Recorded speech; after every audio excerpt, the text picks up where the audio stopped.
Secretary Le Duan issued an order to flatten the city of Pingxiang in retaliation against the Chinese forces in 1979.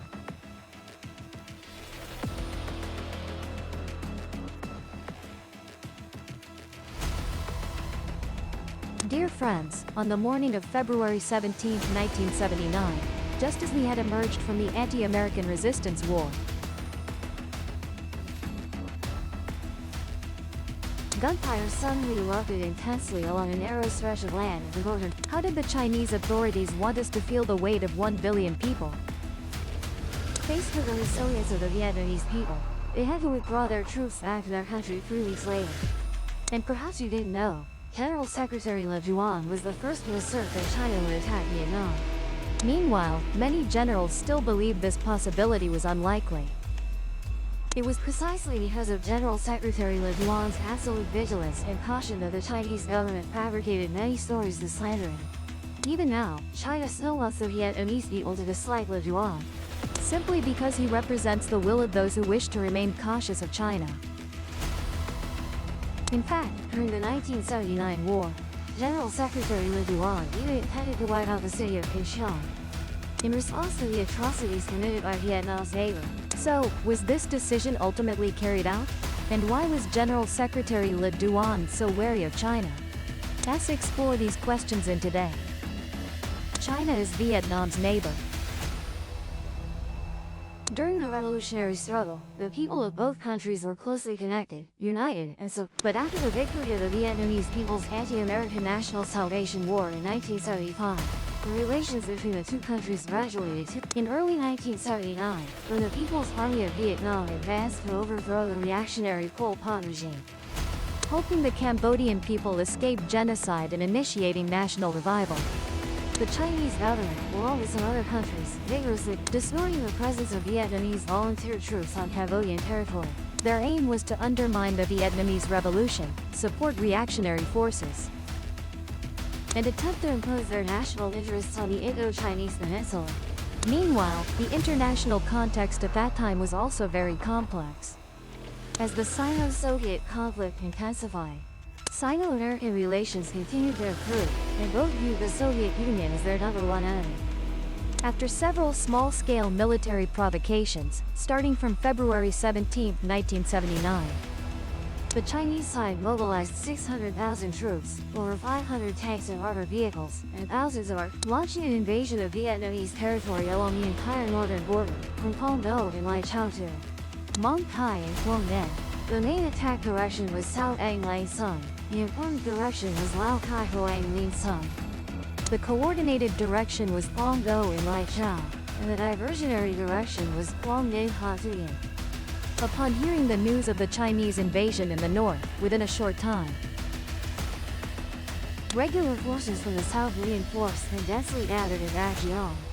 At this point, with elite regular forces and modern equipment, our army's strength and position surpassed that of the Chinese side compared to the first phase of the war. Overall, the equipment and combat effectiveness of the Chinese troops was significantly weaker than ours. Following the directive of General Secretary Le Duan, under the command of General Hoang Dan, within just 2 days, namely on the night of March 4, 1979, we deployed dozens of BM-21 multiple rocket launchers into combat positions. This weapon could fire multiple salvos into the Chinese city of Pingxiang. With the order to fire, the city would be wiped out immediately. General Hoang Dan advocated making China understand that they would pay a heavy price. So a strong counterattack from us was inevitable. Hearing this, many were horrified because Pingxiang is a populous city with the Hanoi-Beijing Friendship Railway passing through. If we flattened this city, China would not remain idle, and thus the war would become even bloodier. But early on the morning of March 5, 1979, the Chinese troops unexpectedly announced their withdrawal. Upon receiving this news, the Lang Sun Front Command met and discussed whether to counterattack and flatten Pingxiang City or not. All agreed to seek the opinion of General Secretary Le Duan, as it was he who had ordered the flattening of Pingxiang in retaliation for China's destruction of Lang Sun Town, and he was the one advocating for it. But when China announced the withdrawal, General Secretary Le Duan also sat in anger and felt that no more bloodshed was necessary. At that time, General Huang Dan had already managed the position of utmost for combat. But he still agreed with the policy of not counterattacking or pursuing the Chinese forces during their withdrawal. In reality, in the past, like other Vietnamese leaders, Le Duan truly believed that China was a long-term threat of the Vietnamese Revolution. When the Geneva Agreement was signed, Le Duan was on his way from the south to the north. He went north to report to Uncle Ho in the Central Committee on the Revolutionary Situation. Le Duan also prepared a draft outlining important issues for the negotiations in Geneva. But upon reaching Interzone 5, he unexpectedly heard that the Geneva Agreement had been signed on July 21, 1954. That night, he stayed awake all night. Le Duan firmly opposed the division of the country. If division was unavoidable, it should be of the 13th parallel, not the 17th parallel. But things unfolded very differently in Geneva. The next day, Le Duan received a phone call from Uncle Ho, asking him to return to the south to speak with the people there. On the way, seeing Southern soldiers and civilians raising 2 fingers in salute, both a symbol of victory and a promise to reunite in 2 years. He cried because he knew there would never be a general election, and the division would last more than 2 years. From then on, his country would remain divided, and his people would continue to shed blood. Upon returning to the south, the first thing he did was call Uncle Ho to request permission to stay and lead the Southern Revolution. Instead of regrouping in the north like the other 3, Uncle Ho agreed but required him to keep his stay secret. One winter night in 1954, Le Duan sent his wife and child aboard the Polish ship Helsinki, carrying 2,000 Southern cadres to regroup in the north. At exactly midnight, with only a few hours until the ship weighed anchor, he quietly boarded a small boat carrying cassava and secretly went ashore. He spoke about Le Duc though before parting. "You go and tell Uncle that I will only meet him again in 20 years." Coincidentally, 20 years later, the country was reunified. But more importantly, it was the first time Le Duan truly realized the suffering of a nation like Vietnam. When living next to a major power like China, on one occasion, before Nixon's visit, Chinese Premier Zhou Enlai had a private meeting with General Secretary Le Duan, informing Le Duan that the US and China would discuss the Vietnam issue in their upcoming meeting in Beijing. General Secretary Le Duan immediately responded, "Mr. Zhou Enlai, you are Chinese, I am Vietnamese. Vietnam is my country, not yours at all. S issues and no right to discuss Vietnam." But nothing could stop the US and China from meeting in Beijing in 1972. When Nixon visited China, Premier Zhou Enlai came to Vietnam again. The conversation between General Secretary Le Duan and Premier Zhou Enlai was very tense. But the top Vietnamese leaders did not hide the sharpness in their words. "Nixon has met with you all, soon they will attack us, even more fiercely than now. But I am not afraid at all. No matter what, we will defeat the US." Zhou Enlai remained silent. Not long after, the US launched the Operation Linebacker II, using B-52 bombers to attack the north, with the determination to bomb North Vietnam back to the Soviet. At the same time, Taiwan left the United Nations, and China replaced Taiwan in the UN. Later, General Secretary Le Duan once said to his son, Le Kim Tong, "Whether in 1954, 1972, or later, I have never forgotten those costly lessons." Because of these realizations among Vietnamese leaders, Le Duan was always the one with a tough, resolute stance, leaning towards independence from Beijing. When Le Duan went north to serve as General Secretary of the Communist Party of Vietnam and directly led the revolution to liberate the South and reunify the country. Once, in a Politburo meeting, Le Duan said to Uncle Ho, "Uncle, if we want to defeat the US, we must not fear the US, nor fear China and the Soviet Union."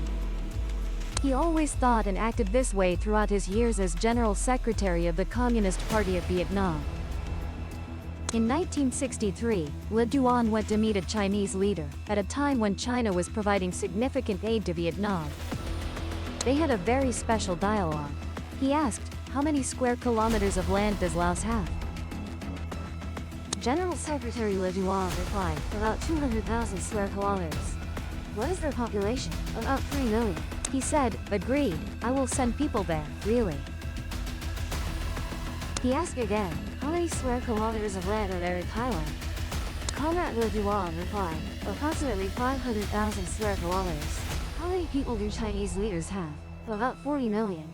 He responded, China's Sichuan province has 500,000 square kilometers, but has up to 90 million people. I will also bring some of my people to Thailand. He asked, Comrade, is it true that your people fought and defeated the Yuan army? Comrade Le Duan replied, correct. He continued asking, was it also your people who defeated the Qing army? Correct, and our army too, right? Comrade Le Duan looked straight into his eyes and said, correct. And you too, if you bring troops to invade my country, do you know that? Le Duan's perceptions during his contacts with Chinese leaders may have always maintained vigilance. That's leadership, if he felt they threatened his country. Chairman Mao Zedong sent a troop into Vietnam, with the reason of helping Vietnam build roads in the north. Instead of just sending people as initially committed, Chinese soldiers came to Vietnam with weapons and ammunition. Later, when Mao Zedong requested Vietnam to accept 40,000 Chinese troops to build a road from the East to the south, then General Secretary Le Duan firmly did not concede, and that was not the only refusal. In a letter to his wife Mrs. Bai Van, Le Duan once recounted, this time, China again offered themselves 500 transport trucks to carry goods along the Trong Son Range. The accompanying condition was that those 500 trucks would come with 500 Chinese drivers. Someone in the Politburo suggested he just accept a few trucks to make them happy, but he disagreed. As long as I still sit in this position, I won't allow anything that could become a risk to the country. The resolute non-concession in matters related to independence and sovereignty by Le Duan was certainly a thorn in the eyes of Beijing's leadership at that time, but they realized that Le Duan was not someone easily subdued.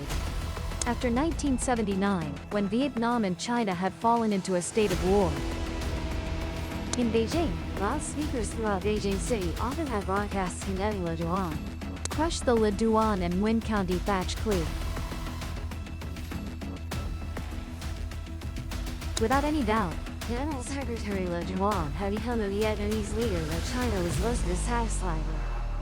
But the truth is that in the past there were times when Beijing held very warm feelings for Le Duan. Leaders like Deng Xiaoping and Zhou Enlai were once close friends of Le Duan. Le Kim Tong, son of General Secretary Le Duan, recalled, in 1975, when Zhou Enlai was critically ill and lying on his sickbed, my grandmother went to Beijing and visited Zhou Enlai in the hospital. My grandmother asked, "Are you well?" Zhou Enlai leaned close to my grandmother and whispered, "Out there must be people who don't want me to live." My grandmother and Zhou Enlai, in their positions when placing national interests above all, must have had many disagreements with each other. But at that moment, they still considered each other friends. If not friends, surely a politician like Zhou Enlai would never have shared such a deep secret with my grandmother.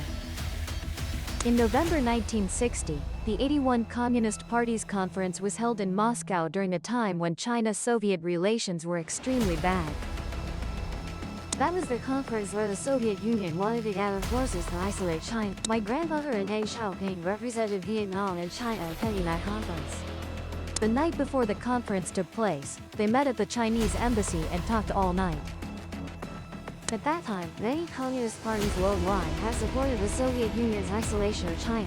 The rest remains. Only my grandmother, representing the Vietnamese Communist Party, was the sole defender of China.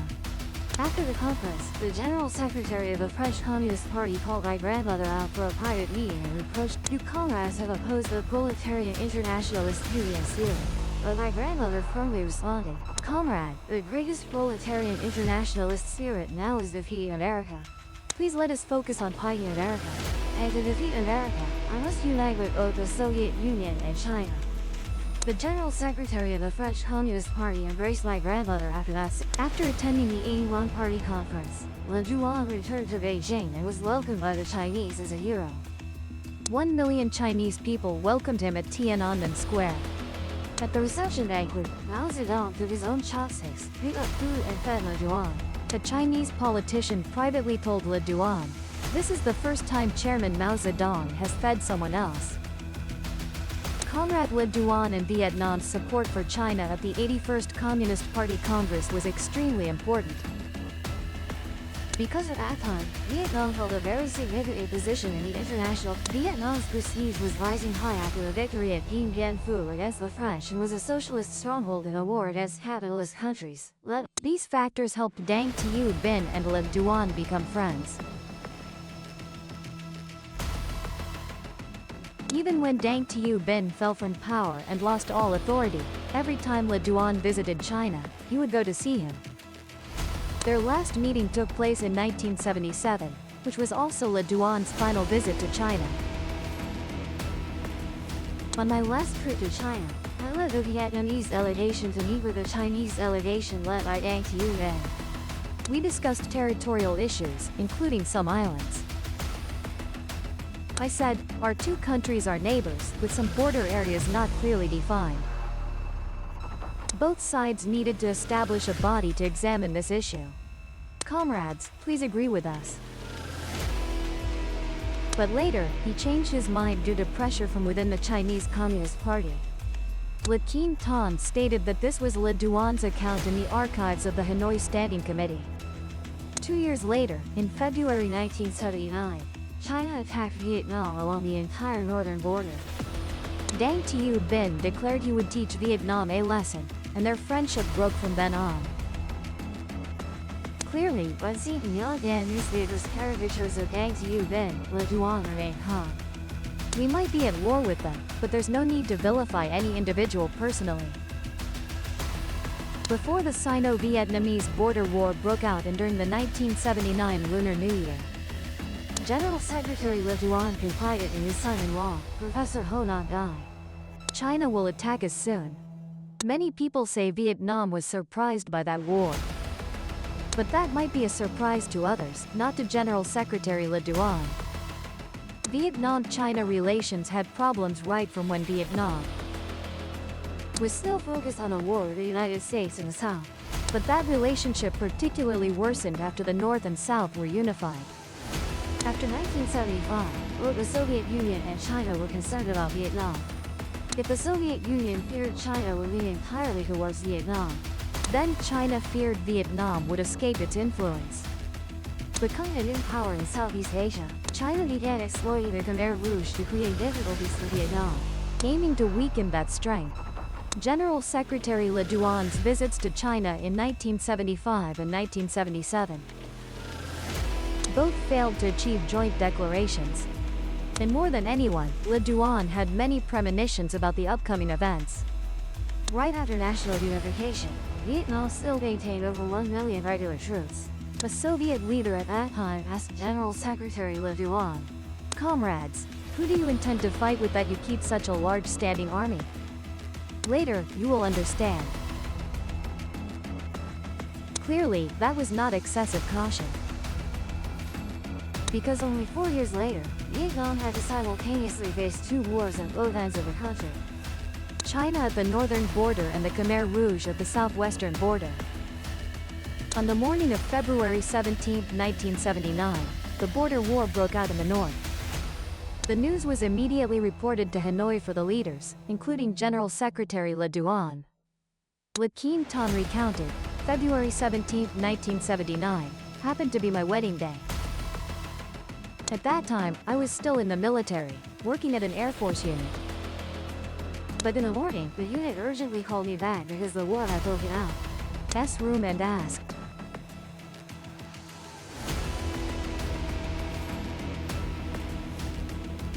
"Yes, they're attacking us along the entire borderline.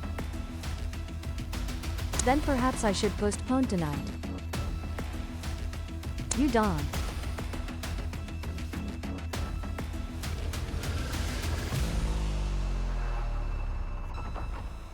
If during the 20-year war against the US and the 9-year war against France no one got married and had children, what would be the future of this country? That evening, my wedding was still held at 6 Hoang Du Street with some cakes and a few pots of tea. Uncle Phong Chen, Uncle Le Duc Tho, and Uncle Phan Van Dong were the attendees of the wedding. I also invited a few friends from my unit. My wedding ceremony lasted only 1 hour, right on the first day the war broke out. But my father and the Politburo members did not show any worry. Right after the wedding, I returned to my unit for combat duty. My superior, who had attended the wedding the previous evening, spoke about me. Seeing the old man so calm, I understood that China would never be able to do anything to us. In reality, in 1979, when the border war broke out, many Vietnamese people were worried. Before that, the Vietnamese had fought against powerful enemies like the US and France. Many centuries ago, we had also repeatedly resisted invasions from northern dynasties. But never had the Vietnamese faced the task of fighting against brothers. Comrades, those who share the same ideology and had helped us in a war like China. In 1979, when the two countries clashed in the border, Vietnamese soldiers were still wearing uniforms supplied by China. Many people said that Le Duan was extremely anti-China. But during his lifetime, General Secretary Le Duan said, I have never felt hatred for China, but currently they are attacking us. Therefore, we must control the situation tightly, in a combat-ready posture and never let our guard down. Regarding the relationship with China, I believe there will be a day of change. But not now, and we must be prepared in all aspects. On March 5, 1979, it was General Secretary Le Duan himself who ordered the army to halt the counterattack plan when China announced its troop would. He said, if they have withdrawn their troops, why should we sacrifice the blood of our soldiers? In 1986, General Secretary Le Duan passed away. In 1991, after the Chengdu Conference, the relationship between Vietnam and China was normalized. A clause in the Vietnamese constitution was also removed. Please subscribe to the channel Beyond the Veil 0707 to watch the latest videos.